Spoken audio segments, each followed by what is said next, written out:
მოგესალმებით კოლეგებო, მიგესალმები დამსწრე საზოგადოებას, აპარატს, ყველა იმ ადამიანს, რომელიც უყურებს ჩვენ კომიტეტის ხდომას, კვორუმი გვაქვს, შეგვიძლია რომ დავიწყოთ იურიდიულ საკითხთა კომიტეტის ხდომა. დღის წესრიგში მხოლოდ ერთი საკითხი გვაქვს, საქართველოს მთავრობის მიერ საკანონმდებლო ინიციატივის წესით წარმოქმნილი საქართველოს კანონის პროექტი საქართველოს მთავრობის სტრუქტურის უფლებამოსილებებისა და საქმიანობის წესის შესახებ თავმდემ კანონპროექტებთან ერთად მესამე მოსმენით. გთხოვთ რომ დავამტკიცოთ დღის წესრიგი. მადლობა. გთხოვთ ბატონო ვახტანგ, წარმოადგენთ კომიტეტს მესამე მოსმენით კანონპროექტთა პაკეტი.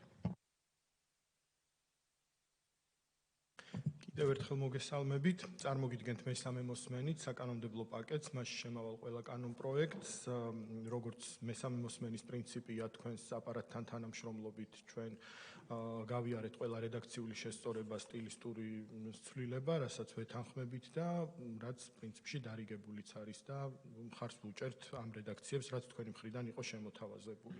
კი ბატონო, შეგვიძლია რომ გავყვეთ მუხლობრივად, მაშინ კანონებს გავყვეთ პირდაპირ მუხლობრივად აღარ გვინდა და ვთქვათ, თუ რაიმე არის ისეთი გაჟღერებას გსურთ ბატონო ვახტანგ. პირველი კანონპროექტია საქართველოს მთავრობის სტრუქტურის უფლებამოსილებებისა და საქმიანობის წესის შესახებ საქართველოს კანონის სრულების შეტანის თაობაზე. თუ იყო რედაქციული ცვლილებები და ცვლილებები იყო ვეთანხმებით. კი, ასახულია შესაბამისად ტექსტშიც. კი ბატონო, მადლობა. შემდეგი კანონპროექტი არის საჯარო სამსახურის შესახებ საქართველოს კანონის სრულების შეტანის თაობაზე. აქაც რედაქციულ ცვლილებებს ვეთანხმებით.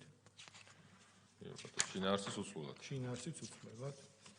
კი ბატონო, შემდეგი კანონპროექტი გვაქვს საჯარო დაწესებულებაში შრომის ანაზღაურების შესახებ საქართველოს კანონის სრულების შეტანის თაობაზე. აქაც რედაქციული სწორებებია და ვეთანხმებით. საჯარო სამართლის იურიდიული პირის შესახებ საქართველოს კანონის სრულების შეტანის თაობაზე. რედაქციულია და ვეთანხმებით. ენერგეტიკისა და წყალმომარაგების შესახებ საქართველოს კანონის სრულების შეტანის თაობაზე. რედაქციულია.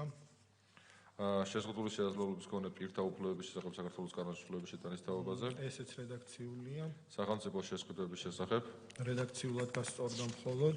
კი ბატონო, საჯარო შესყიდვების შესახებ. რედაქციულად გასწორდა. კონკურენციის შესახებ საქართველოს კანონის სრულების შეტანის თაობაზე, საქართველოს კანონის სრულების შეტანის შესახებ. რედაქციულია. კი ბატონო. თავდაცვის კოდექსის სრულების შეტანის შესახებ. აქაც რედაქციული ცვლილებებია. და საქართველოს ორგანული კანონის პროექტი, საქართველოს ორგანულ კანონში საქართველოს საარჩევნო კოდექსის სრულების შეტანის შესახებ. რედაქციულად არის აქაც შესწორებების შეტანა. კი ბატონო, შენიშვნები, მოსაზრებები ხომ არ გაქვთ კოლეგებო? აპარატს ხო? ასეთი არის, მადლობა ბატონო ვახტანგ. მადლობა თქვენ იურიდიულ საკითხთა კომიტეტის აპარატს და იურიდიულ დეპარტამენტს პარლამენტისას ჩართულობისთვის, შემჭიდროებულ ვადებში საქმიანობისთვის. შესაბამისად, რადგანაც დავამთავრეთ ჩვენ განხილვა, შეგვიძლია რომ კენჭი უყაროთ კოლეგებო, ვინ არის მომხრე? წინააღმდეგი, ასეთი არ არის, ერთმანეთთან მიღებული გადაწყვეტილება. მადლობა, ამით დასრულებულია ჩვენი ხდომა.